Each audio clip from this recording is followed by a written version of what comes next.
Dr. Kathryn Schweikert. Kathryn's book, The Compassion Remedy, is one of the most profound pieces of literature that I have read in a long time. Her work focuses on integrating compassion into healthcare practices. Compassion has typically and historically been set up as something like a soft, feminine, weak. People will take advantage of you. You're going to burn out. It's not sustainable. The science shows it's the only thing that is sustainable because it's our true nature.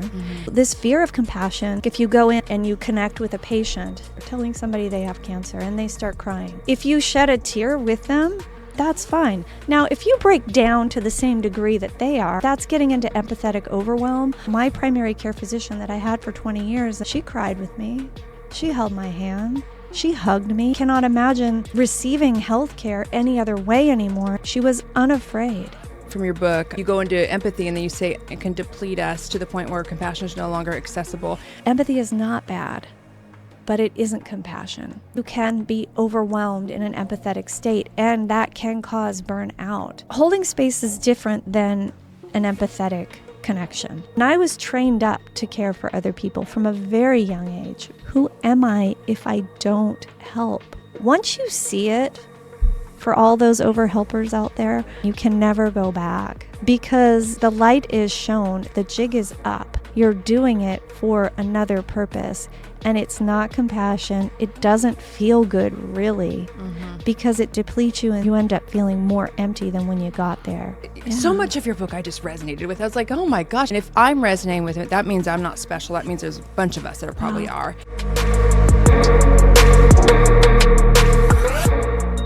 You are listening to Humanity Unlocked. I am your host, Kimberly Daya, and I am back with you this week to talk about a subject that deeply interests me, and it's one that my guest today happens to be a renowned expert of, or in. Wasn't sure how to word that one. In this episode, we are unpacking the subject and the science of compassion. With me here in studio to talk about this is Dr. Kathryn Schweikert. I just have to mention as we begin, though, that Kathryn and I have a friend in common, Maya Moreno. Some of you may remember Maya from her episode back in January that we recorded on the topic of antidepressants. You can go look back on that if you want, here on YouTube or on Apple or Spotify. She's another one who is an amazing connector of people, like so many of my other guests have been, which I very much appreciate. So Maya, if you were listening, I just want to thank you so much for putting the word out and for sending Kathryn my way. I truly am very grateful for this opportunity and always have my listeners and you, Maya, to thank for that. Okay, Kathryn happens to be another fellow TEDx speaker and will now be the third TED Talker to join me on the podcast. Kathryn holds a master's in public health. She's a certified physician assistant. Is that right? Yes. Okay. And trained at Stanford University while working on her PhD in applied psychophysiology with an emphasis on the effects of compassion on the human mind, body, and soul. Her work focuses on integrating compassion into healthcare practices to combat burnout and improve the well-being of both patients and healthcare providers. Kathryn's book, The Compassion Remedy, discusses the psychophysiological, is that right? The psychophysiological benefits of, I will learn that word by the time we're done today. Psychophysiological benefits of compassion, and offers practical guidance on applying compassion in clinical settings. I was drawn to this topic in particular because obviously there are several parallels between the nature of this podcast and the work Kathryn is doing in her field. In addition to that, as someone who, as you guys know, over the past 17 years has been a patient of more doctors than I can count, the work she's doing in the medical community is something that is so valuable and is very much overdue, if you ask me. We are going to get into all of that and more today. So without further ado, welcome to the podcast, Kathryn, and thank you so much for being here. Oh, thank you for having me. Thank you. I feel like I barely breathe. Okay. All right. So I want to begin right off the bat by saying, you guys, this book, The Compassion Remedy, How to Leverage the Psychophysiological Benefits of Compassion to Beat Burnout, Renew Relationships, and Enjoy Greater Well-Being, is one of the most profound pieces of literature that I have read in a long time. There is so much goodness baked into this book, and we are going to get into the many nuts and bolts of it. By the time we wrap this episode, my goal is to have our listeners and viewers so enticed by the conversation that they'll rush out or rush online to purchase their own book. There will be a link for that in the description box, so please be sure to check that out, and you can thank me later. Okay. And you guys can see by all of my ASMR. My little bookmarks. Okay. All right. I am ready. Let us begin. I would love to start with a broader conversation about how your work began. And then as we go, we'll get more and more granular. I obviously read your book. I watched your TED Talk. I watched other podcast interviews you've given. And this area of work seems to be the culmination of not only your extensive education and your 20 plus years of professional experience, but your lived experience beginning from a very young age. Like I said, we'll get pretty granular as we go and we can dive into some of the specifics. But as we kick things off, I'd love for you to share what you've learned over the years studying some of the higher acuity jobs, as you mentioned in your TED Talk, in healthcare, within the ER, urgent care, ICU, that caught your attention, resulting in the work you're doing now, which is to teach, once again, physicians and clinicians how to incorporate scientifically proven aspects of compassion into medical settings. Yeah. That's great. That's a big question. That's a great question. So it's almost like the research came after the concern. Okay. Yeah. Yeah. So, I've been working in medicine for 20 some odd years, and over the years, I've noticed a decrease in caring and compassion and connection with our patients, and an increase in this kind of we call it throughput, getting people in and getting them out. And, and more emphasis on how to make things more efficient. And I like being efficient, don't get me wrong, but we've gone efficient at the cost of compassion and connection. Mm-hmm. And so we have less time with our patients. We have less time to think about what's going on with our patients. And I think that that's an important thing to really acknowledge, is that when our times with you get shorter, our times to evaluate what we're thinking about, what's happening with you, is shorter too. And so that creates more tension, anxiety. It creates less compassion and empathy.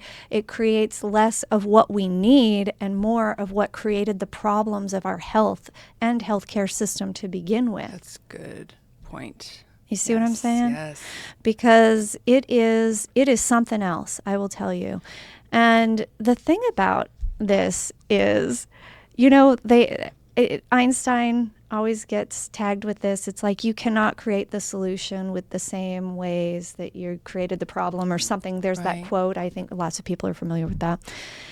And I think that that's what we're doing right now, is we're trying to create a solution using the same thinking that got us here, which is how can we be more efficient? How can we make this smoother? How can we make this run smoother? And it isn't about making it run smoother. It's about making it run with more heart, with more care, with more compassion. And I can guarantee you, and there's a lot of research in this area, that when you focus on being compassionate and caring, the money comes. Yeah, what are they worried about? What are they, like, this is what I've, is it that they want to be able to take on as many patients as possible and there is no ceiling to what, like, I've never understood that. Like, what are they worried about, like, taking that extra time? It's a combination of need and greed. So we need more people to see patients. There just truly isn't enough of us. Okay, that's sense. part one. Mm-hmm. So then we're going to have to see more in any given period of time. So there's part of the problem. Okay. And that part of the problem, well, if it was a better, more appealing job where you could express your humanity in a way that honors what you want to do to help each other, I think we'd have more people coming in. Yeah. But we have fewer and fewer people coming in because they see the circus that it is. How many doctors have you spoken with who have said something to the effect of, this isn't exactly what I thought I was going to be every doing? Single one of yeah, us. I wonder about that. Because I don't know anybody who's like, I know people who are happy in it, but is it ideal? Is it what they really want? Is it truly the experience that they hoped it would be? I've not met one. Yeah. So my doctor who I'd had since 2008, Dr. Hasid, which Eric Hasid, which that was so funny because I've talked about him on the podcast in my own personal interview. had him for like 16 years, long time. He just retired. And I followed him everywhere he went. And when I first met him, he had Institute for Restorative Health and Healing, where he had his own practice. So he could take the time and the reason why I loved him was because he was able to do that. Well, with your own practice, obviously becomes a lot of additional added. I'm not even sure what the reason was he closed it, but then he ended up going to Sutter Integrative, or is that what it was? I think it was for health and healing. He went to North Bay first, then he went there. Mm-hmm. And I think, he retired fairly early. I mean, he wasn't old. He was like 60. Anyways, I think for him, it was like he didn't want to churn, None of us want to churn. He didn't want to be in that system. And I think he was like, I'm done. And it's a shame because you're losing really good people who value quality of life and quality of care. Oh, yeah. Because they don't want to sign up for that system. Right. Yeah, I get what you're saying. I'm just using his example because I literally watched him and I'm like, please don't leave. But I get why he'd want to. Right. It makes sense. Right. Because when you're chained to a system that prevents you from expressing who you really are and connecting with other human beings, you're not going to last very long unless you learn to adapt, which we do.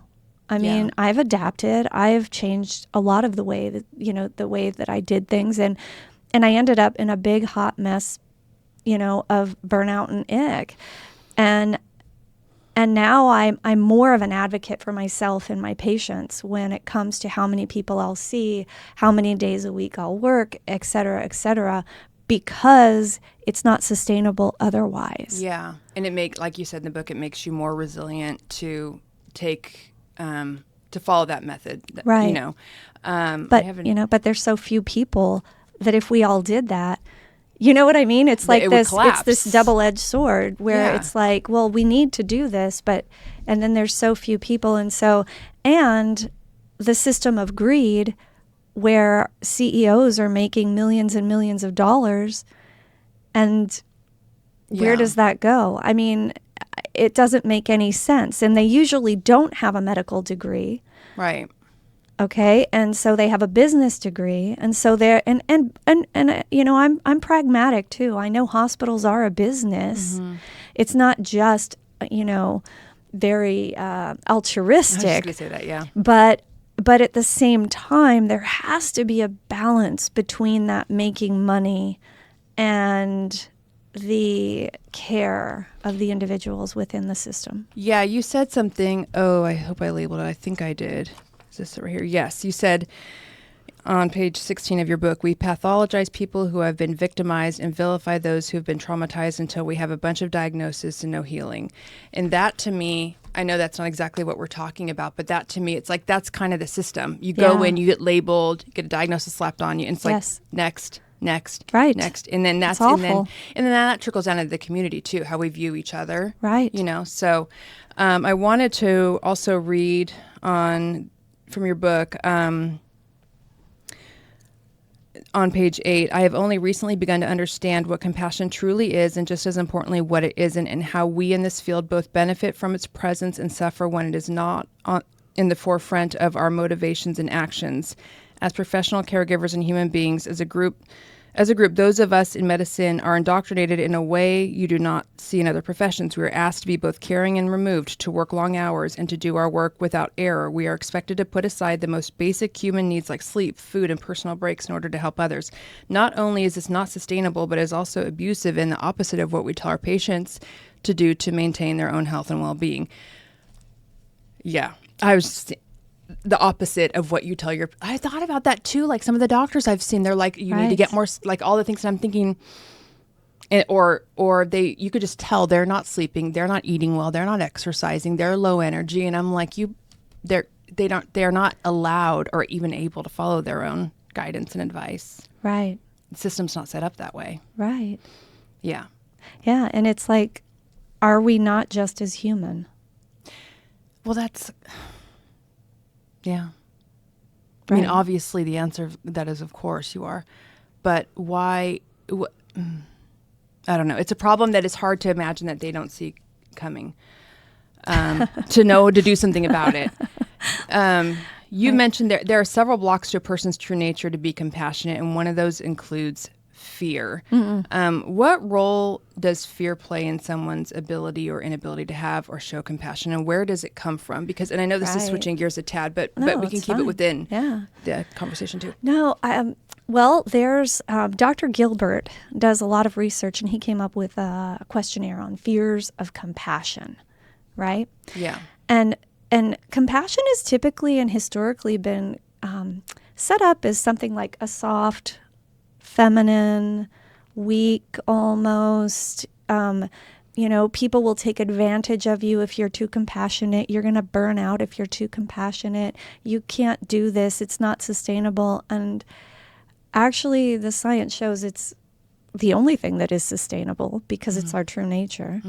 And so this fear of compassion, it's like if you go in and you connect with a patient and let's just say you're going to tell somebody they have some awful disease. They have cancer, telling somebody they have cancer, and they start crying. And you just sit there stone cold? No. If you shed a tear with them, that's fine. Now, if you break down to the same degree that they are, that's getting into empathetic overwhelm where you're actually feeling what they're feeling instead of feeling for them and with them. Right.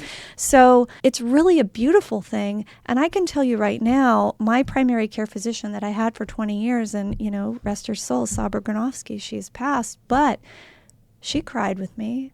She held my hand. She hugged me every time I saw her. And Wow. I just cannot imagine, and I haven't found that yet, but I cannot imagine receiving health care any other way anymore. And she really changed the way that I think about it in many, many ways. She was unafraid. And the system was not set up for that. Was she criticized for it ever, or was she? Yes and no. I think that she had fans and she had foes. Oh, okay. So kind of polarizing. Yeah, Interesting. I think that would be the greatest take home. Just knowing her, and she was also my friend, and knowing her experience that I won't share too much of, but her experience as a patient as well when she got sick with cancer and how she was treated, even as somebody who dedicated her life to helping others was treated. It's not okay. Not okay. And it needs to change. And frightening a bit. And the fear of compassion is pivotal in this. And it's educating people to what compassion really is. It will dispel the fears because they are real, and I acknowledge people's lived experience. Now, I think about, if your grandparents were the one that we tested syphilis on and didn't treat their syphilis, right? Yeah. I wouldn't trust the medical community, and there would be a fear of medicine. Right. But this fear of compassion is something that is just as harmful. Right. Yeah. And I think in the layperson wouldn't be the right word, in the common folk, with us common folk who are not in the medical community, I think the fear of compassion is you're afraid you're going to be taken advantage of. Yeah. If you let the guard down, a lot of people are very guarded with their emotions. Yes. And then some people are the opposite, where it's empathy overwhelm, which we're going to talk about that too. And I think that the fear of compassion comes from, a fear of being vulnerable, possibly, or seeing someone else's vulnerability. Right. And I think a lot of people also mistake compassion for empathy, which that distinction that you talk about is so interesting, because I had never ever considered the differences in some of those. The illustration of the metaphor of the jumping in the water, and it was so good. And I think I have a note to go over that. Yeah. And actually, right now, so you do talk in length about the difference between empathy and compassion, which was super eye opening. So you say on page 22, empathy is not bad; it's just not as effective as compassion. Can you talk a little bit about that? Yeah. Empathy is absolutely necessary. Absolutely. Yeah. It's like a superpower. We can actually feel one another's feelings. How incredible is that? And when we do that, we get oxytocin flooding our bodies because it's a connection bonding hormone, right? And that's a beautiful thing. But you don't want to stay there, because how can you be helpful to somebody when you're stuck in their pain? Yeah. You can't. I think, yeah. Well, they're not. Yeah, keep going. Yeah. So moving beyond that connection, you can keep that connection, that thread of connection. But what you have to do at that point is realize, hey, this isn't my suffering. Mm-hmm. What can I do to help alleviate this suffering? So the difference between empathy and compassion is basically and there's like 5, I think you said, not steps, qualities of compassion that you sort of move through. And I feel like empathy, it just kind of falls short of it. It never moves into that action phase or that. True. Yeah. It doesn't have an action associated with it. So you're just basically sitting in that embodiment phase and sitting in that holding space. And Well, holding space can be an action. So yes, you saw. Yeah. So holding space is different than an empathetic connection. Yeah. Because that connection is just that. It is simply the connection. Yeah. Nothing more, nothing less. It's glorious. It's beautiful. But it doesn't get anything done other than the connection. Mm-hmm. So you have that connection, which is necessary. Mm-hmm. So empathy is necessary and beautiful. And it's a skill set that some people are very good at. Other people, have had struggles and have blocks to even the empathetic connection. Mm-hmm. But empathy is not bad, but it isn't compassion. Yeah. And yes, you can be overwhelmed in an empathetic state, and that can cause burnout. And compassion comes in and has the capacity to hold everything. Yeah. It can hold everything. And it doesn't take a whole lot of effort to do that. It is the easiest. And that's how you know you're in a state of compassion, is there's an ease with it. There's a feeling good. You can still have, like there's words like bittersweet, right? Mm-hmm. You can have pain and good at the same time. You can be expressing deep concern and feel distress over what somebody's going through, at the same time feeling good about what you're doing to alleviate their suffering. Is that word equanimity? Is that what you're trying Well, to... that's holding two things that are seemingly opposite as equal. Yeah. Like it's raining today or it's sunny today. It's just another day. Yeah. It's okay for it to be raining or sunning. Yeah. I'm not going to be happier about more than one, the other. It's okay. It's all, Yeah, I like that. Yeah, that holding part of the book. Opposites, holding all things equal. Yeah. I love equanimity. It's a struggle for me. I need to incorporate that into my vocabulary. Yeah, and you talk about how you go into empathy and then you say, this is not compassion. It is an unhealthy attachment pattern that will ultimately deplete us to the point where compassion is no longer accessible. Yeah, can you talk? Well, and another thing you put, Nilama Eris. She said to you, empathy is like salt. A little makes things great. Too much can make it bad for your health. Right. So when you say that unhealthy attachment pattern, it can deplete us to the point where compassion is no longer accessible. I think I got to that place. So much of your book I just resonated with. I was like, oh my gosh, I've never heard it. And if I'm resonating with it, that means I'm not special. That means there's a bunch of us that probably are. Well, we've all been it together. Yeah. You are me and I am you. We are one. And to Yeah. think anything else is a disservice to humanity. Our common humanity is critical to us living and thriving and healing and I think you got it. I think that's where the fear of compassion might come from, is that misunderstanding that compassion is just empathy. Because I think that when I got to the point where it was no longer accessible, I completely shut down and I shut myself off from, I don't even know what happened to me. Like, it wasn't like intentional. I just couldn't. I didn't have it to give anymore. Right. I'm making my way back from that because inherently, like you talk about, our nature is to be compassionate, and it's not something I can control. I am just that way. When I was reading your book, I thought about something, and I don't know if I mentioned this to you in the pre-interview. Did I talk about the Afghan family who we refugees that came in from. Did I talk about that? I think, but tell me more. I just was tell me curious again. about your thoughts were on this. So when all that happened in 2021, we, like everyone else, was like, oh my, we just felt like our hearts were just breaking. And I don't know why, for whatever reason, this situation got my husband and I more. I mean, stuff happens all the time, but for whatever reason, we felt called to action on this thing. Absolutely. And I'm like, well, what can we do? And I'm like, we knew that some of them are coming to Sacramento, some refugees that had an SIV card, which means like they're basically, if memory serves, like one step away from being an actual U.S. citizen, because the family we brought in, he worked with the U.S. government that was working over there. He worked for their government to try to get their government. Anyway. Yes. So they were already planning to come here anyway. So we had brought in this family of 5 and took them in to live with us. And reading our book, I was reflecting on this because in the beginning it was like this sitting in the pain of empathy and like, I can't imagine. And when they came in, I was like crying with them, or I was doing more of the crying than they were, to be honest with you. But I was like, oh my God, what the heck's wrong with me? Like, she's not even crying, am I crying? But we moved into action. And that's why I was wondering, like, was that a compassionate act, or was I doing that out of empathy? So I was like trying to differentiate, like looking at some of the choices I've made, like, why did I do that? I think, you know what, that crying when we witness other people's suffering, there are so many layers to that. So many layers. And I can just, like, I'm putting myself into your position. If I had this family come into my house and I examine each thing, I probably would have been crying too.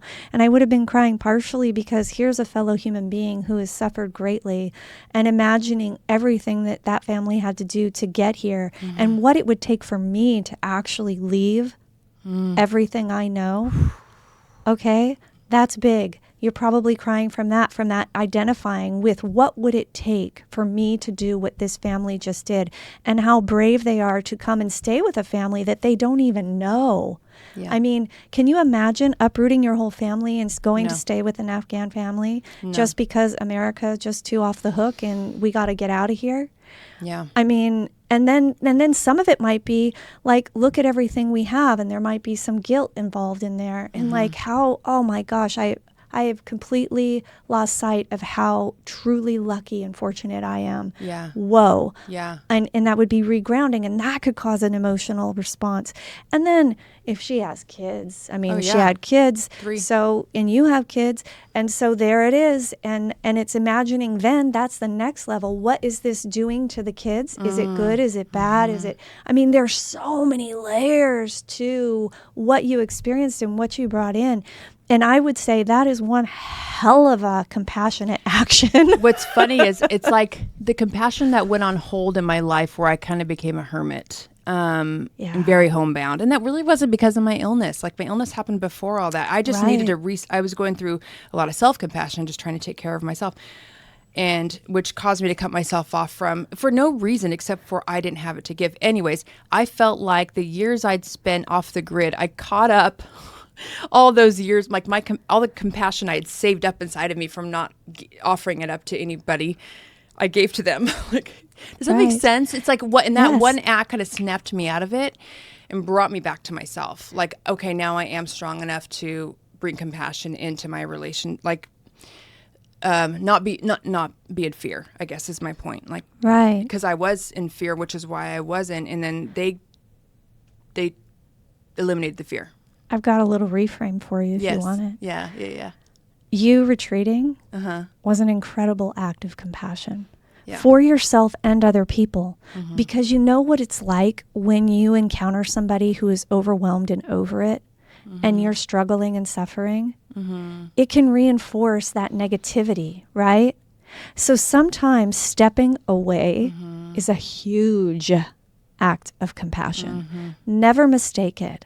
When you feel that internal move to pull away, because sometimes allowing people to experience their suffering is an act of compassion.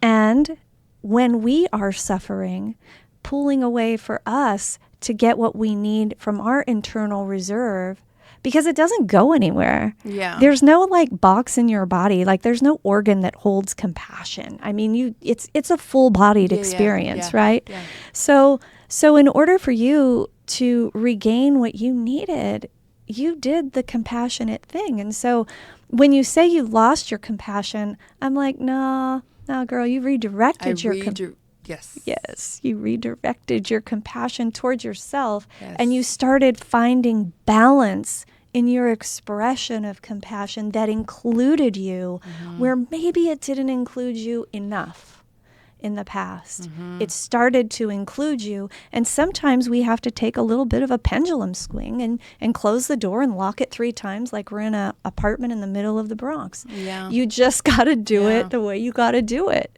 Yeah, you're right, because if I had continued like I was going, I would have never had it to give to that family. If I Right. had not redirected it, I was in such a position at that point I had it to give. I had more than enough to give. And I was like, what better cause for me? I mean, we are still very close with them. They're doing so well. And I want to cry every time I talk about them because I love them so much. And I'm so proud of just everything we did, all of it, them, us together to work together. And they're just their motivation for a better life for them and themselves and their family. And they're just doing amazing. And so I just, and it's really what made the fear go away. That one thing helped me to then redirect. Knew at that point I had it to give again. So it's just so interesting. Right. Well, and you say that that's what made it go away. What's that?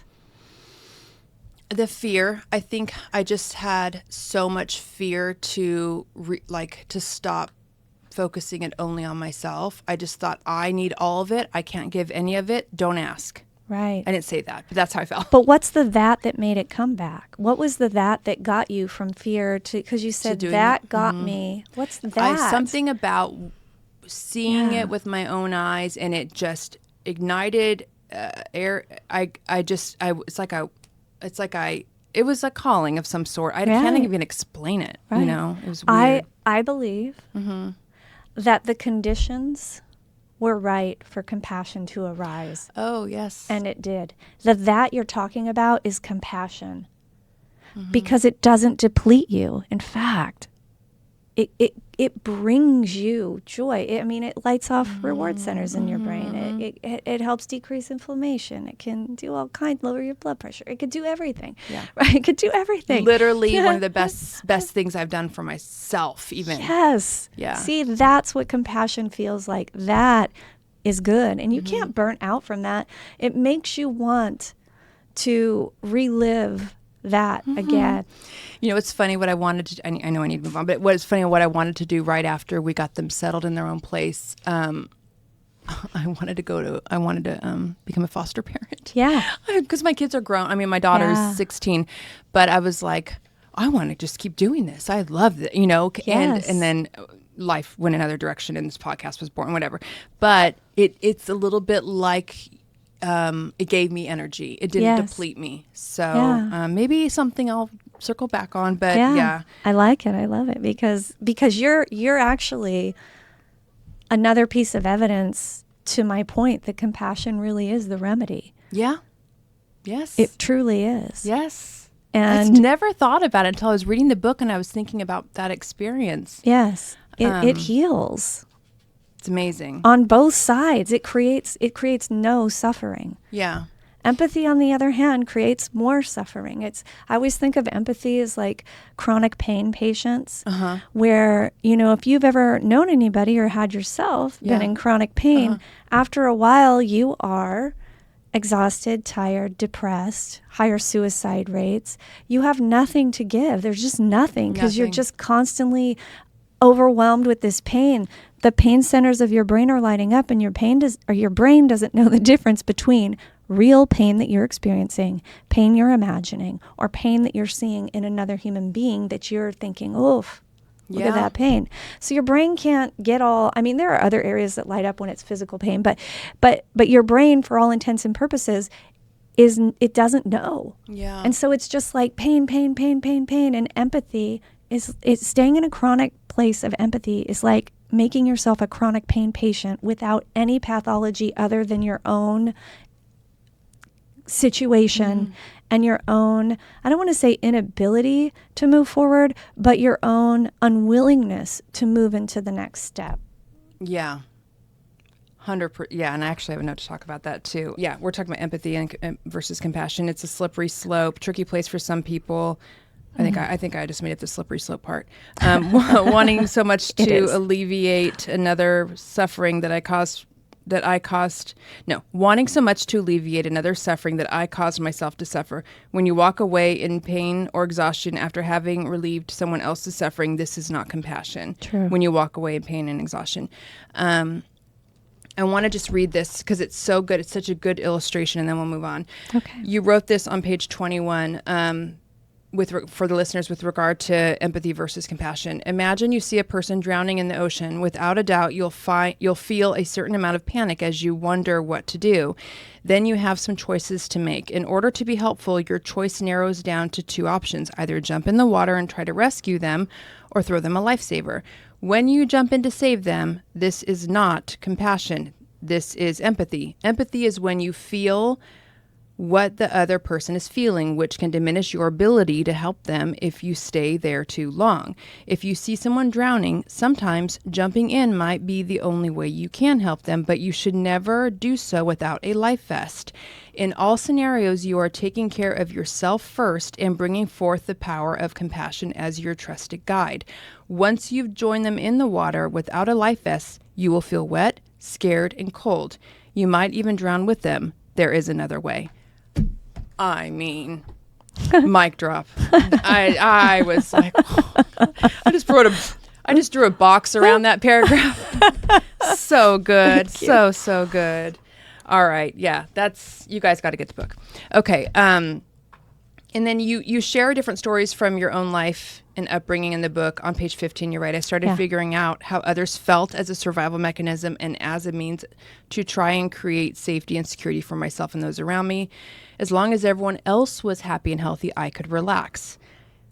I have a distinct feeling that this is going to resonate with a lot of people when they hear or read that. I think a lot of people struggle with this. Right. I've struggled with this. As you mentioned, differentiating another person suffering from their own.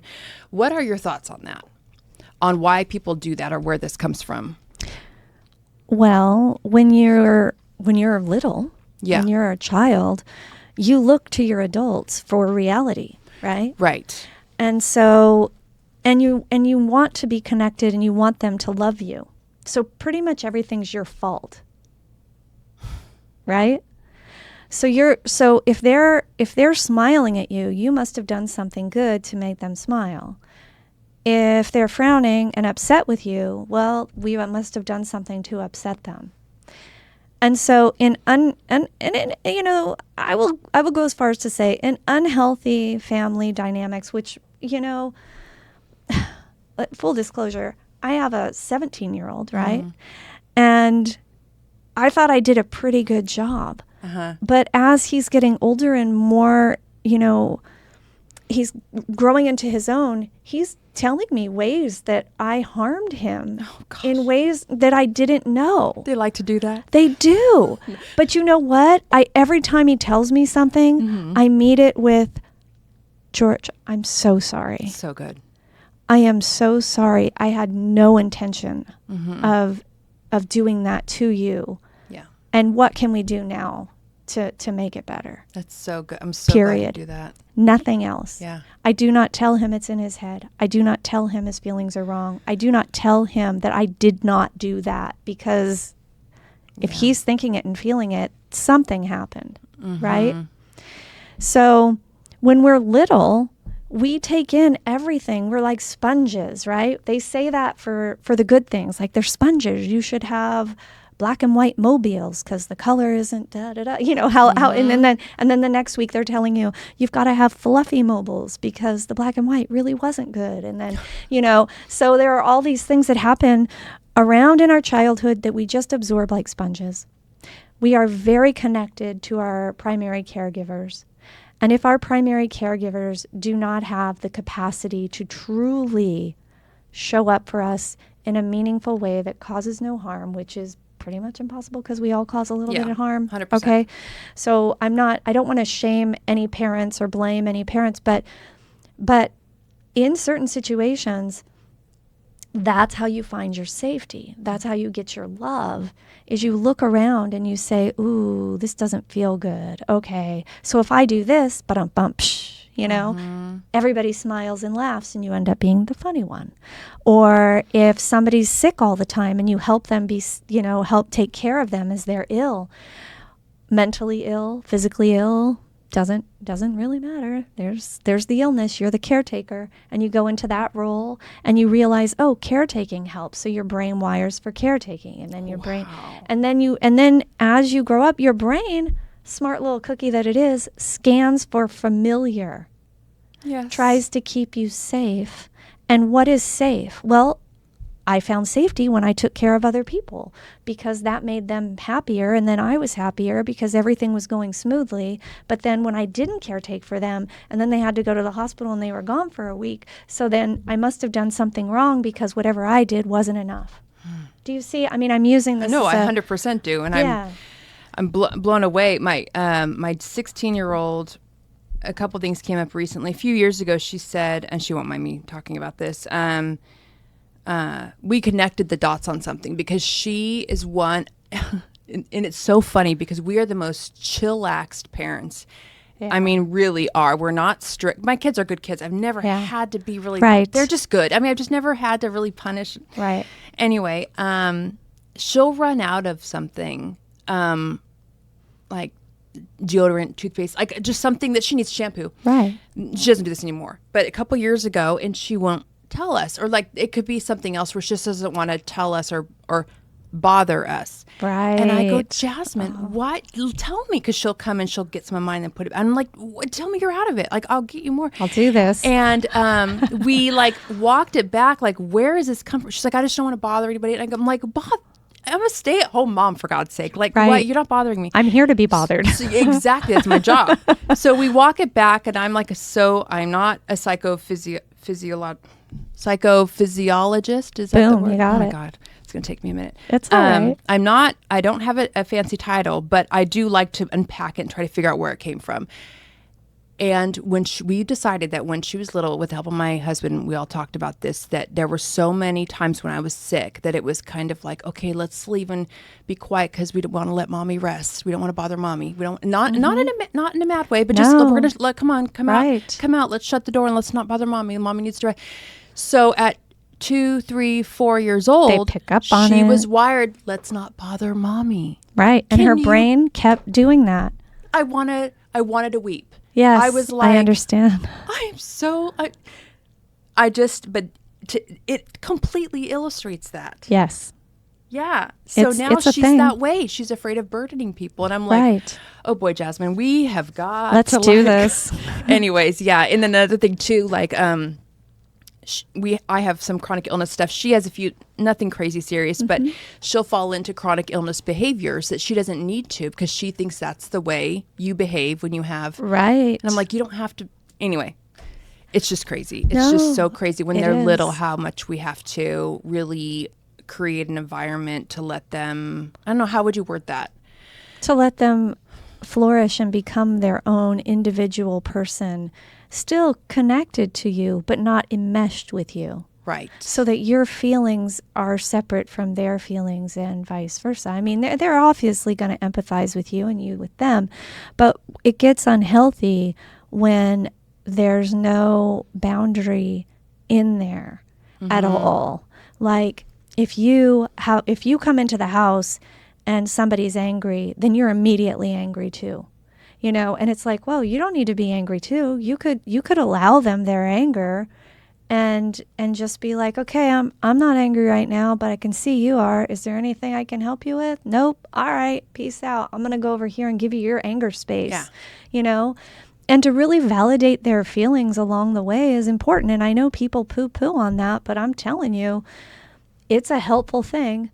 Because they, their little brains are forming and wiring, and I always think, oh, I want his brain to wire in this really great, and it's like I have no control over how his brain wires, and so, but we do have some control over the environments that they're in while growing up. And the truth is my parenting goal was not, I mean, It was basically, as long as my son goes to therapy for different things than I did, I'm going to call that a win. Success, yeah. Yeah, I'm going to call that a win. 25 and alive is another one. What's that? It's 25 and alive. He's 25 years old and still alive when his frontal lobe 25. actually Yes. connects to the emotional parts of your brain. And Yeah. Because otherwise, up until about 25, 26, they're so full of amygdala and emotion and so not full of common sense thinking that, if you can get them to 25 and alive, that's pretty solid too. Yeah. I tell them that all the time. I go, just remember, your frontal lobe's not 100% I do. formed yet. I do too. My son's probably so sick of hearing that. I know, but it's the truth. I'm like, I'll show you the science. Yeah. Okay. In your book, you talk about the 5 qualities of compassion. The first one being awareness, second, humility, third, embodiment, fourth, humanity, and the last is action. And you mentioned that the 5th quality, action, you talk about how this one may be the most important. Why is action so important when practicing compassion? Well, it's not compassion without it. Right. That's I'm getting that. Yeah. So really, once you get to the step of embodiment, to the humility, and all of the qualities that are associated with compassion, you like stand on the edge and you get this choice. Am I going to alleviate this suffering in a way that's not creating more suffering, or am I not? Mm-hmm. And there it is. Mm-hmm. If not, there's no action. Yeah. If so, there's action, intentional action. Now, that intentional action may be walking away. Yeah. Most of the time it's not. Mm-hmm. Most of the time it's not. But I just want to make sure that people understand that you don't have to be a whipping post. You don't have to be a martyr. You don't have to die at the altar of other people's suffering. Yeah. Because a lot of us go there, especially women. We tend to do it a little bit more than men. Our brains are different. Men and women's brains are different. They're wired different. It's just science. Yeah. And so I think that action is truly where, that's where your dopamine reward system lights up. Planning that action. Mm-hmm. It's where the reward systems come in. It's where you get that burst of dopamine. Yeah. It's also where you are truly connecting with what it means to be human alongside other humans. Yeah. I don't. So, okay, before I move on to this next question, I want to ask you, have you ever practiced, this is going to sound awful, but have you ever practiced like select compassion, meaning I'm not saying I have. I'm just saying that I could see a situation where I may I definitely have. I can tell you, not enter into. Yes, absolutely. Because it's a protective mechanism for me in those cases. Which is, self-compassion. Mm-hmm. So, it's really kind of like, if you cover it, it's kind of a circular. Totally. Yeah. If I'm pulling away from somebody who's suffering because I cannot tolerate their suffering, or their suffering is triggering me in a way that's causing me more suffering, and I just can't do it, I will try to find some other support for them, and I will step away. And I have stepped away from relationships and people in my lifetime for that reason. Yeah. And I think it's important to have boundaries, and I think it's important to be wise. Pragmatic compassion is a thing. You really do have to be wise in your life. Mm-hmm. And even the Dalai Lama says compassion without wisdom is not compassion. Yeah. The wisdom has to be there, the self-care. And I don't mean getting a pedicure or taking a bath. That is not self-care. It's fun. Yeah. But self-care means truly caring for yourself the way you would a newborn child. Yeah. Caring for yourself. Are my basic needs met? Am I hungry? Am I, do I need a nap? Mm-hmm. What is it that I need in this moment so that I can show up in a meaningful way? Because showing up all burnt out and nasty doesn't help. It doesn't. It can get the job done in some extreme cases. I remember like when my ma, she was near death, and I was exhausted and I had nothing left to give, but I still showed up at the doctor's appointments and I still did the thing. And those are extreme cases in life. So for those people in those extreme cases, I see you, I hear you, and yes, it's awful. Yeah. And even 30 seconds of sitting in a hospital bathroom by yourself, breathing, maybe all you can get, but it's still more than nothing. Yeah. And anything is better than nothing. Yeah. For yourself, to keep yourself rolling. Yeah, it's interesting because I feel like when I stepped away from basically most of the relationships, if not every single one in my life, with the exception of like my close I understand. It wasn't for any one person or anyone. It's just, it was instinct to do that. And for a while, I remember thinking, should I feel guilty for, like, not knowing any of this back then? I want to say this would be like 2017 timeframe, 2016 maybe. Yeah.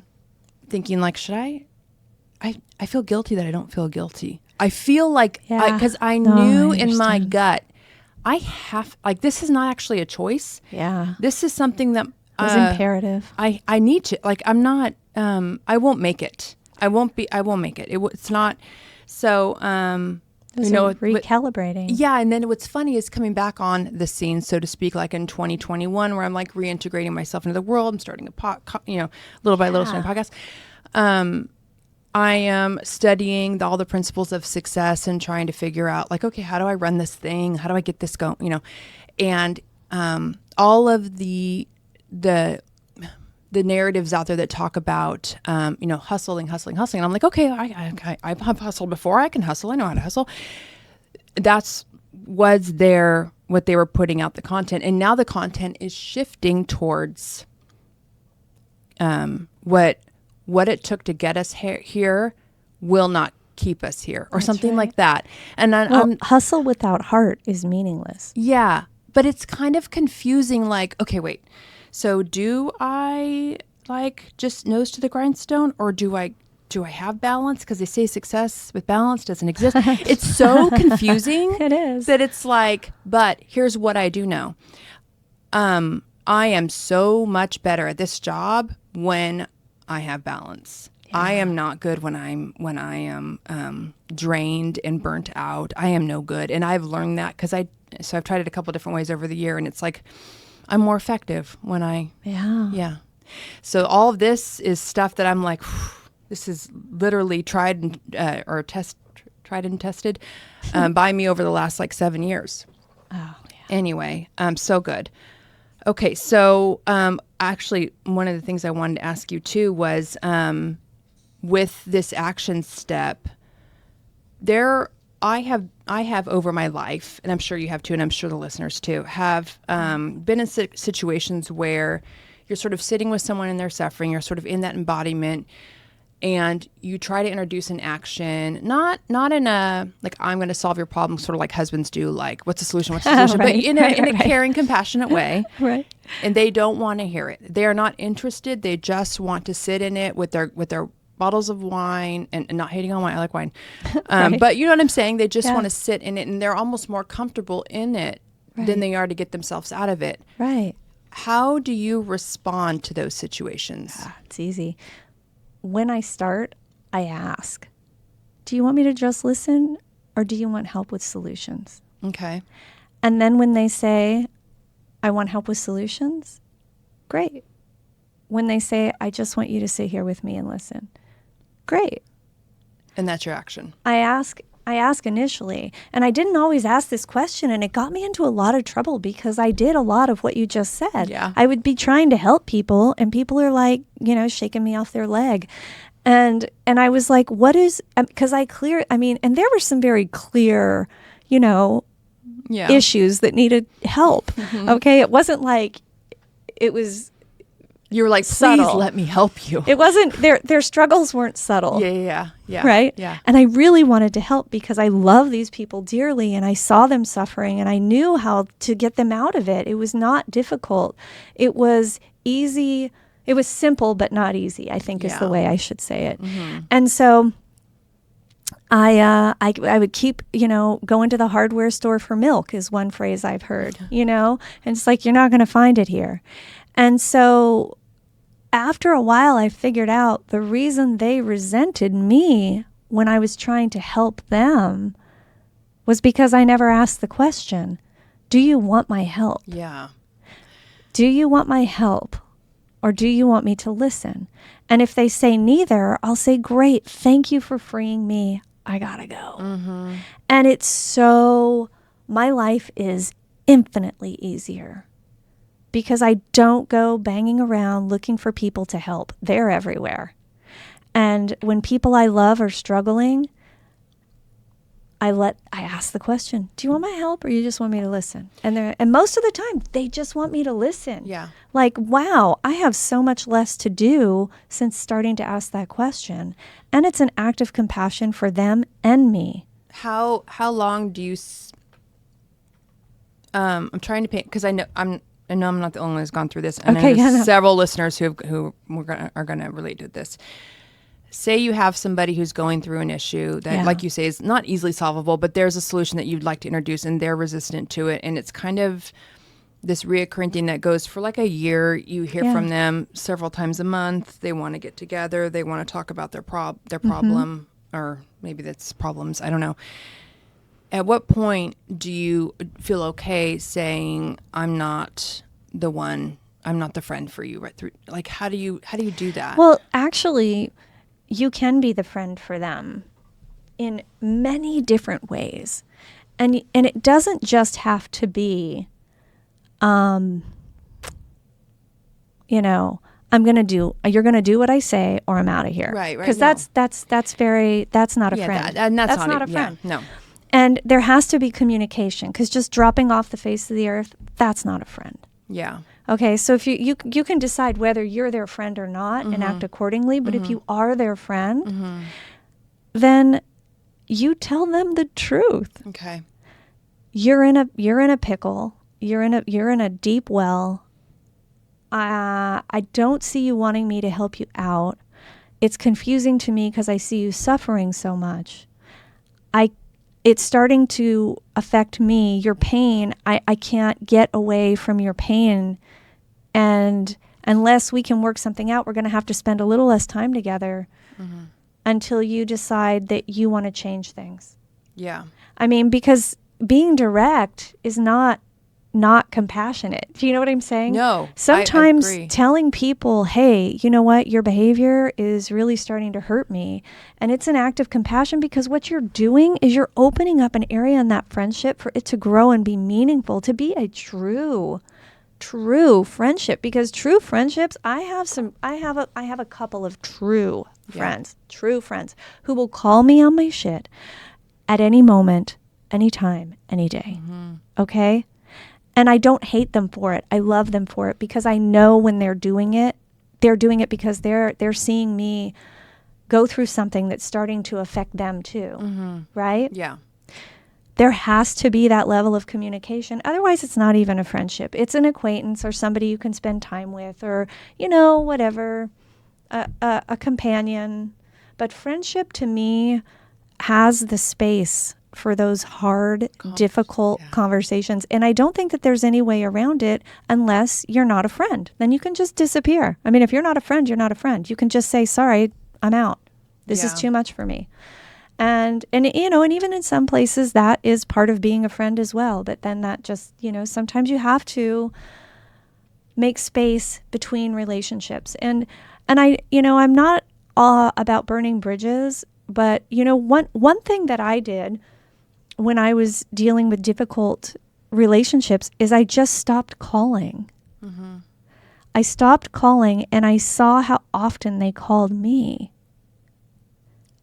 I have the opposite issue. Okay. Now, but when that happens, when they just keep calling, keep calling, you can create a boundary, because I've done this too, where it's like, I really want to hear what you have to say. However, I only have this much time. So I'd like to talk to you Tuesday from 2 to 2:30, and we're going to set a timer. I mean, I know. Sorry, I know. And then you think this person's going to lose their mind. Oh, yeah. they're going to be like, what is this? This is stupid. Why? Because I was so accessible for so many years. So Exactly. to some friends, it would be like, what? You know? And, so, yeah. And you can say it in a loving way. You can say it in a way that allows them and just say, listen, I'm feeling overwhelmed myself right now. Mm-hmm. And sometimes with people like us who are typically the helpers, it's hard for us to admit when we've had too much. Yeah. And we're not being honest with these other people, and we're not telling them the truth about who we are. So they think they're dealing with somebody who we're actually not. Yeah. And so you can also flip the script in there and go, wow, this person really thinks I'm that acceptable or accessible, and I'm not. I'm not that accessible. And so I've given them this false belief that I am. It's time for me to let them know I'm not. Yeah. Yeah. To let them know the truth, because then you're being a good friend. That is an act of compassion. Honesty. I mean, you don't have to be brutally honest about things, but taking the time with that person and just saying, hey, this is too much. Do you see it's too much, right? Because they usually know. And they're panicking and they're out of their mind.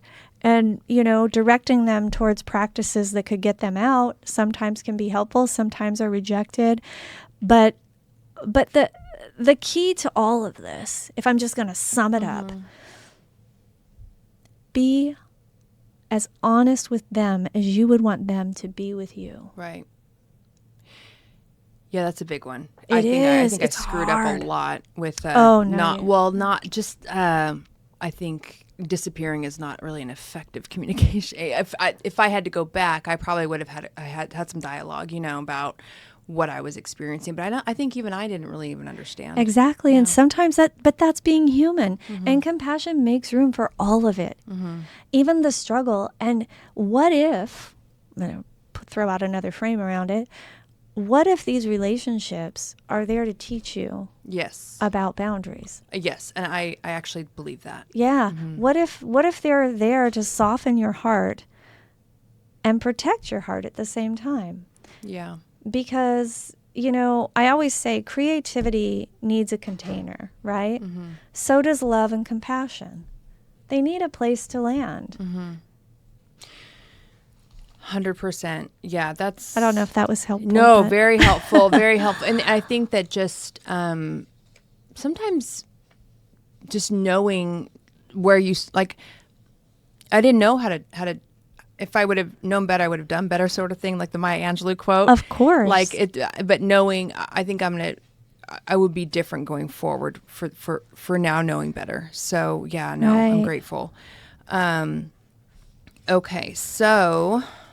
wanted to ask about, I don't know if we've already have we talked about, so compassion fatigue and burnout. Is burnout a symptom of someone who is, I think you talked about this in your TED Talk, we do good deeds to be a good person, or the person who maybe goes through the motions because it's like their job, or it's an obligation because their parents growing up, they had to, is that where the compassion fatigue comes from, or is that the empathy, where does that come from? Well, first, I want to ask you to remove compassion fatigue from your vocabulary. I know you hate it.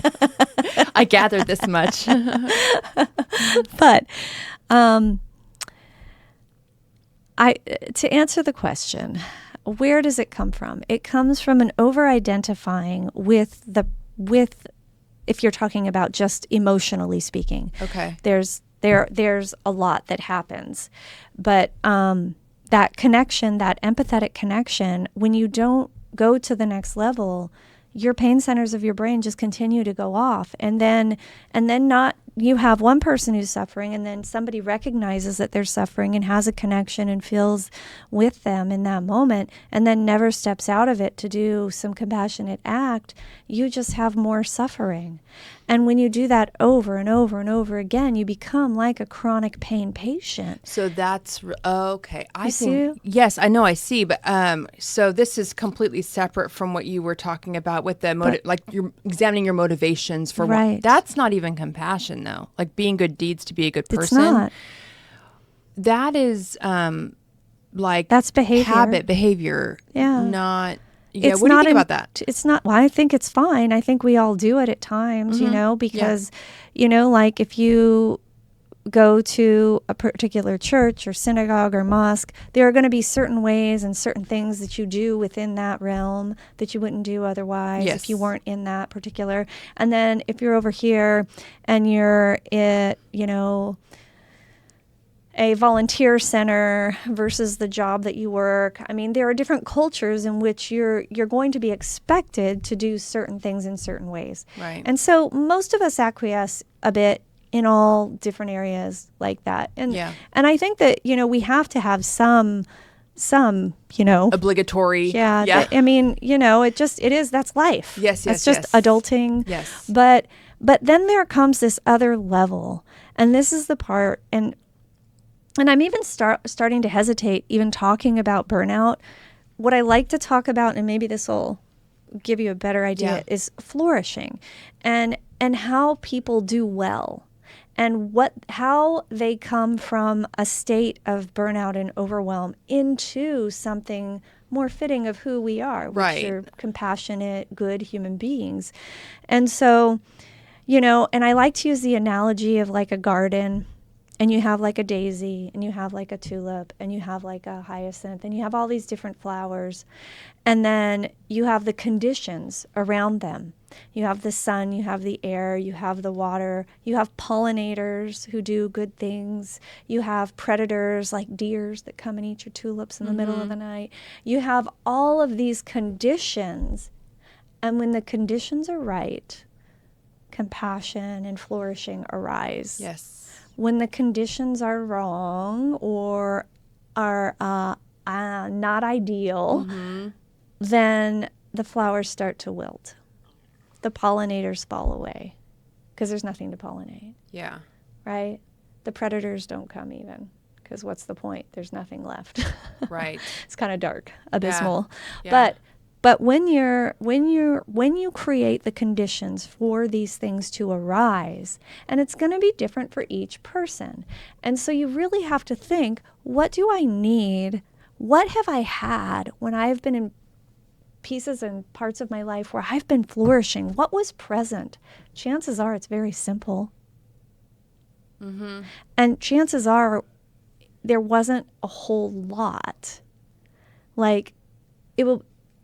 Finding the place where you flourish is usually about removing things and not adding things.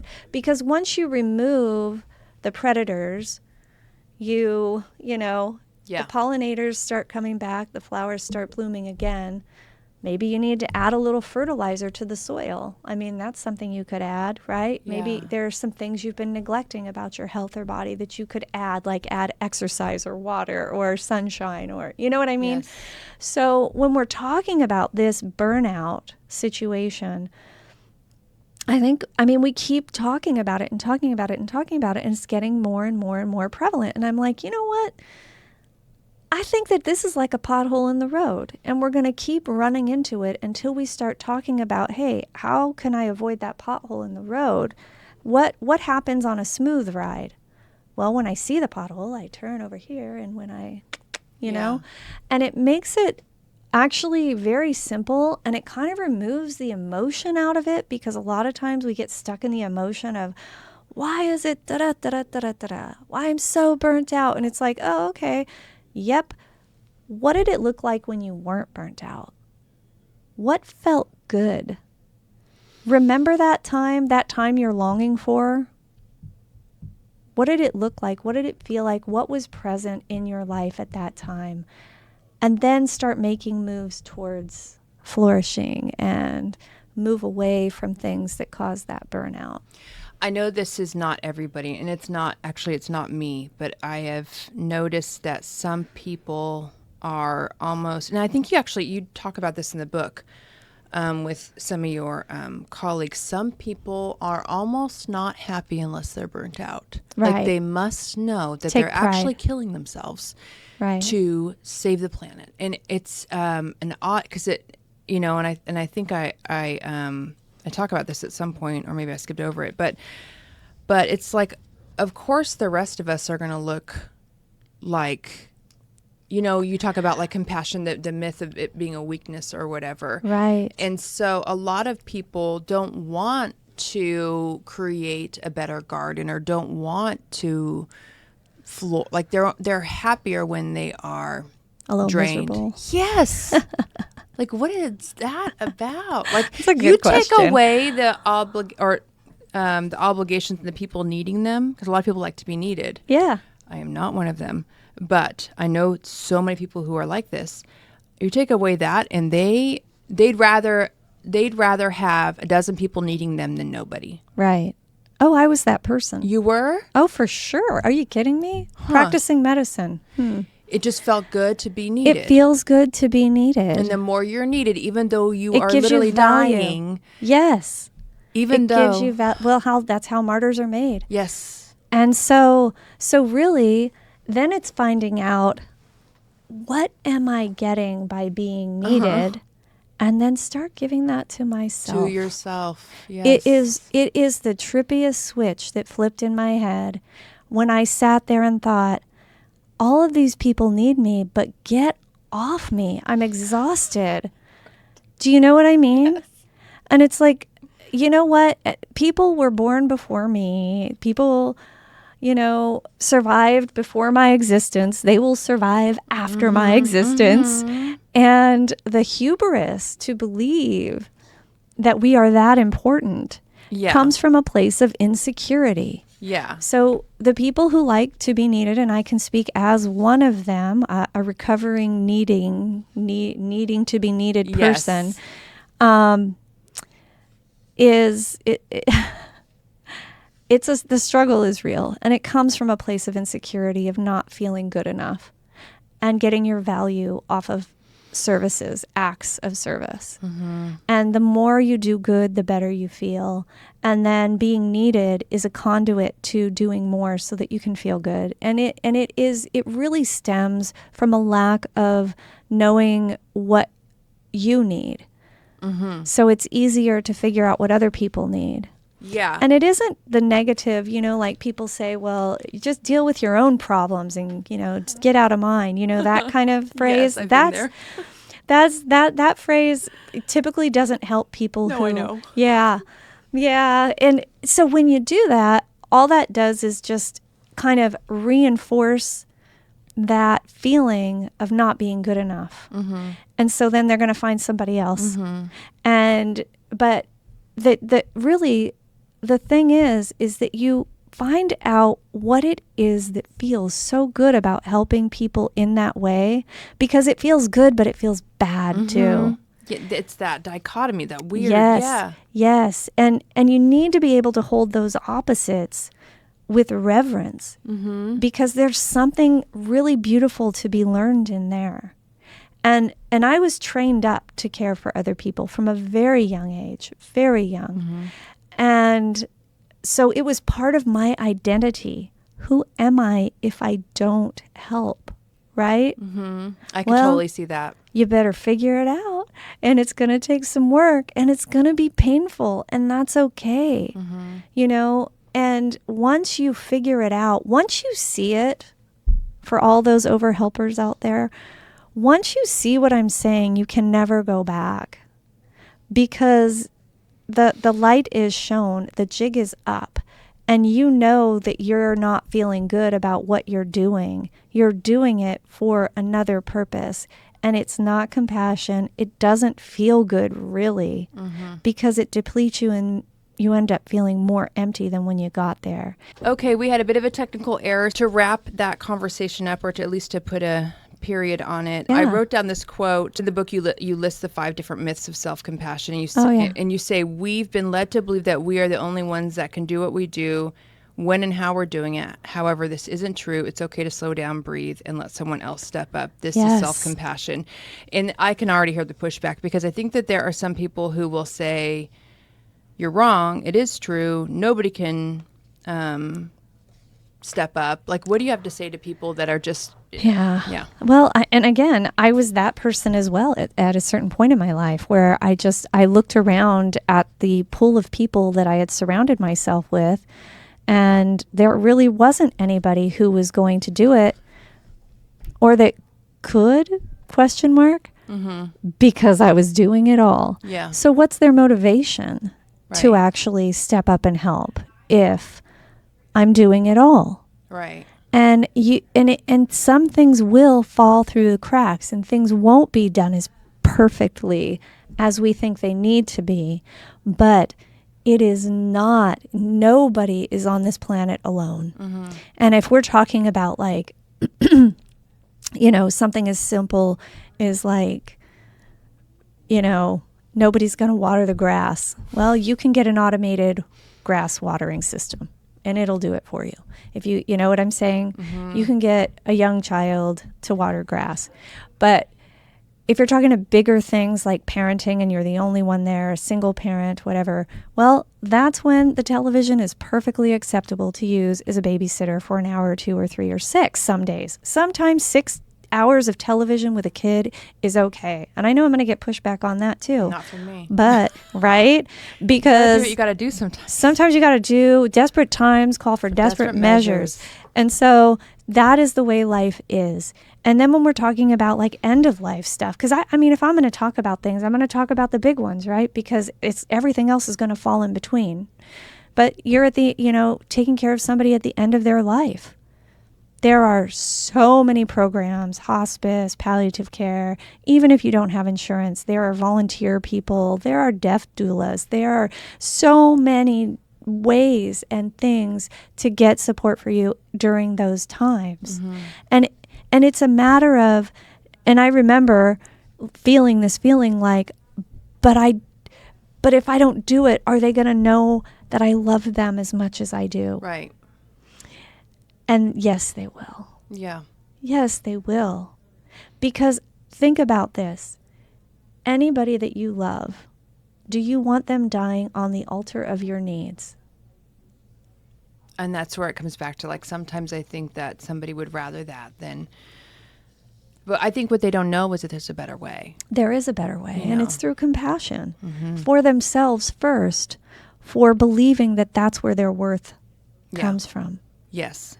And then secondly, for the other people who may not have the capacity to say, hey, you're doing too much. I love you. This is what I really need from you right now. And then there are just people who, Yeah. will sink into the well. And sometimes that's what they need to do. I mean, I know that I've been at the bottom of many a well in my lifetime, and they were necessary trips. Painful, but necessary. And I'm still here to tell about it. I mean, I just admitted to like 6 different character flaws, and I'm still here, and I'm still all right. And you're probably better for it. Right. Yeah. I feel that way. I mean, we're all human. And so once we figure that out and we really give ourselves the opportunity to be human and not superhuman, I think we'll find that the conditions for compassion will be right. And compassion, love, peace, empathy, all these beautiful things will arise naturally. We have created the conditions where it's almost impossible for it to be that way by conditionally doing things and conditionally showing up in a way that doesn't promote more healing, but it promotes more discourse. And so that separation between us and them, our common humanity, is missed because we're all looking to be happy, healthy, safe, and free, right? Yes. And so that's my thoughts on that. It's so good. You also write that on page 35, the reality is practicing self-compassion actually increases resiliency and strength. Self-compassion increases our ability to cope with difficulties as they occur through our lives. This sounds like anything but weakness to me. And this is just in response to, it's the chapter you write about the myths of compassion, which are self-pity, weakness, Dr. complacency, narcissism, and selfishness. these are the myths of compassion, that they cause these things or they come from these things, which is, yeah, you say, this sounds like anything but weakness to me. It's true. I am so much more of a stronger person now after showing myself compassion than I ever was when I was trying to be a martyr. Right. You know, but we didn't call it a martyr when we were doing it. But I wasn't, I wasn't that way because I was that way, I think, because I had low self-esteem and I wanted people to like me. Yep. And that was, ditto. It wasn't, I didn't want to be needed. Yeah. I just wanted to be liked. Does that make sense? It's so I wanted all of it. Sometimes that comes from just like serving, and I'm not like loving being needed, but I'm loving the fact that this is what it takes to make you like me. I'll do it. Yeah. That's kind of where I remember I was coming from. Yeah. Okay. So I just have to say that is exactly it. It's wanting to be liked. That needed, that's what you get from it. Yeah. So that liking to be needed gave you that being liked. I mean, they are combined. Yeah, I was a people pleaser. Yeah. And so many people are, and it's really, that's where people get confused. They think that's compassion, and it's not. I really want to dispel this concept that compassion is something that pulls you off to do everything for everyone and nothing for yourself.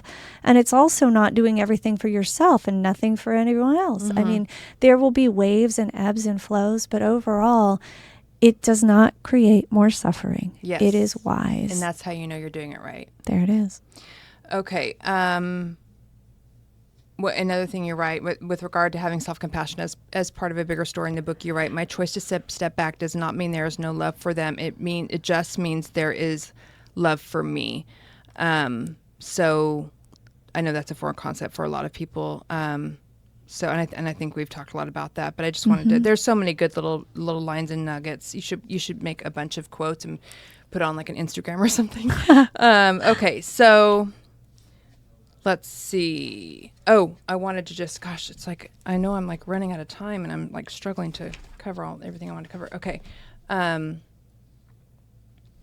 You said on page 143, before learning the truth about compassion, I often thought of myself as a compassionate person. Many people would have said I was the most compassionate person they knew. They were wrong. What looked like compassion to them was me searching desperately for love and acceptance. I was struggling to keep my shit together. I would let anyone in free of charge. I would do just about anything to get that love and acceptance, up to and including sacrificing myself on the altar of others' needs. I mean, right, that is just... Yeah, I spent probably the first 47 years of my life doing that. Yeah. And I'm 54 now, so. Oh, boy. Yeah. Oh, gosh. Yeah, and I really don't do that anymore. Yeah, I mean, it's like you said, once you see it, you can't unsee it. And when I try to go back, I feel sick. Uh-huh. I mean. Same. Yeah. Yeah. Okay, so moving on. You guys, there's so much more on the subject of self-compassion. You just have to get the book. Okay. Okay, let's see. Where do I want to go next? Okay. In the book, you give a ton of ways for us to cultivate, practice, measure compassion development. All these methods, just so you guys know, and resources are laid out in chapters 8 and 9 in great detail for anyone who gets the book. One of the lines I highlighted from you in chapter 8 was, practicing compassion successfully means getting straight about what we can do for other people and what we can't, and being okay with it. And you talk about how you know that it's working because you can feel your nervous system being balanced. And I just wanted to say from my own experience, that is exactly what it feels like. You feel calm under pressure. You feel like you have your bucket. You have the capacity. Right. Yeah. So I just wanted to make a note of that. Absolutely. Okay. And then you talk about on page 60, I love it when science reinforces intuition. We know compassion is good. We know that at a visceral level. Now we are seeing that not only is compassion good for us, but it is also a lifesaver. So Catherine cited over 100 studies, 109 to be exact, in the book, which illustrate the effect of compassion on the body and mind, from the immune system to cortisol levels, blood pressure, heart rate variability, central nervous system, and the list goes on. So I want to turn it over to you so you can talk about some of these findings that have been discovered on functional MRIs and just looking at EEGs and the other findings and markers that demonstrate the benefits of compassion. Right. Anything you want them to know, because there's so much and I'm not a scientist. There really is. There really is. And I mean, I'll go over the broad strokes and start at the top of the head. In the brain, there are 98 different areas of the brain that light up in functional MRIs when it comes to compassion. There was just this great research article where they looked at all of the functional MRI and compassion studies, and they found 98 different areas of the brain, and the reward centers of the brain are really good, and they light up, and you get the dopamine hits, and it's wonderful. It's fantastic. And then you go down into the heart and your cardiovascular system, just heart rate variability, which means that your heart responds to the demand that's there. And that elevates, and that's a wonderful thing because you want your heart to be variable. You want it to rest. And this is the most important part, that it shows when you're resting, your heart rate comes down. Mm-hmm. And when you're working, it goes up. But the more important part is that when you rest, your heart rate slows down. Because sometimes people think they're resting, but their heart rate's still in the 90s. And it's like, that's not rest. Your heart's still working too hard. So compassion and compassionate practices help to regulate your heart rate variability. And also decreasing blood pressure. It can help with lowering blood sugar because it's decreasing cortisol levels. Yep. Now we're talking about immune system, and we have interleukins and cortisol, and it regulates and brings down cortisol levels. In my research, it showed long-term levels of cortisol can be regulated. Yeah. So, I mean, this is pretty incredible stuff. And then you talk about the nervous system and your sympathetic and parasympathetic nervous system, and they're always trying to find balance, and compassion helps find that balance and regulate. The vagus nerve runs through your whole body. We call it the vagabond because it's kind of everywhere, and it innervates almost every organ you have in your body. And it's the only cranial nerve that comes out of the central nervous system into the peripheral. So this nerve is very important. And compassion helps to increase the parasympathetic vagal tone. This is incredible because your whole body can become more regulated in states of compassion. You will feel it. Yeah. You will feel it. I promise you. It is not just, airy-fairy, thoughtful, yay, compassion. This is hard science. This is researched. This is from Stanford, School of Medicine. This is from Harvard. This is from Yale. This is from the Ivies. This is also from our lived experience. Yeah. And we will feel it. So if any of that stuff, if you don't need the science, great. But I kind of did. Yeah. And I think that the world I live in, the medical community, needs to know the data's correct. Yeah. In order to implement change. Yes. And again, like with you cite all of those, people can look her up. The science has been done on it. Yeah. Which is it's so cool. Like you said, that quote, you said you love it when science, I'm paraphrasing, but it basically backs up what you know intuitively to be true. Right. Which it did, which is and it does. Cool. It continues to do so. And my research isn't in my book, but it should be out and published soon. It'll be in some journals, some boring journals nobody will really want to read, but it'll be out there and I'll be happy. Yeah. Yeah. Okay. I think that covers just about everything. But as we close, I want you to give the final word on this subject. And also, too, Catherine's working on a documentary right now. So anything you want to say, plug, pitch it. I think you said you're in the process of crowdfunding for that. If you want to tell us about that, I will put anything else also that you send me in the description box for everybody to look at. Final words on compassion. Yes. Final words on compassion. Well, let me tell you about the documentary first. Okay. So the documentary is Lee Tomlinson. He's the director/producer. He's also a fellow TEDxer. He is Patient Lee, if you Google him. And the documentary is called Compassion Heals, You, Me, the World. And Lee at leetomlinson.com, and you'll put that in the notes. If you are interested in being involved in it, if if you are a scholar of compassion, we would love to hear more from you. And also, more importantly at this point, if you feel generous and would like to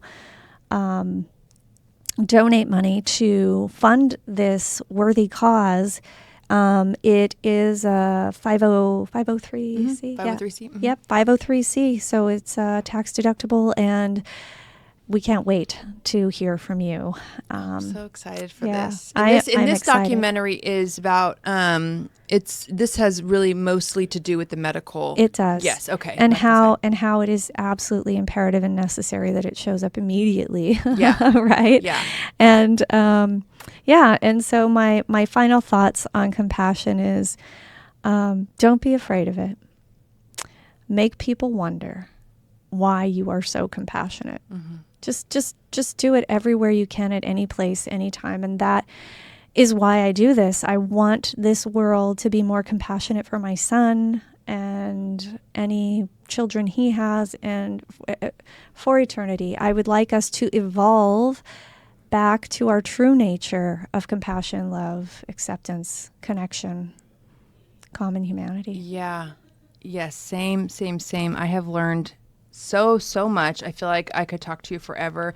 I knew that this would go long. I'm sorry, guys, if it went too long. I'm guessing around 2 hours, but it was well worth it. Guys, get the book, The Compassion Remedy. I'm going to leave a link in the show notes for her website or anything. I know you can get off your website, but if there's any other links you want me to add, I can. Yeah, publishers.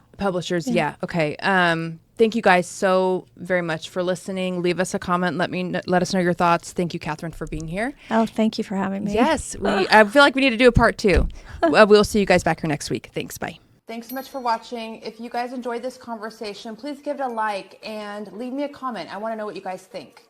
Also, if you're looking for more information about how to be a guest on the show, please go to our website at humanityunlockedpodcast.com. We only record shows in person, and we are located in Sacramento, California. Oh, and if you're not subscribed, make sure you tap that button so you can get updated on weekly episodes as they go live.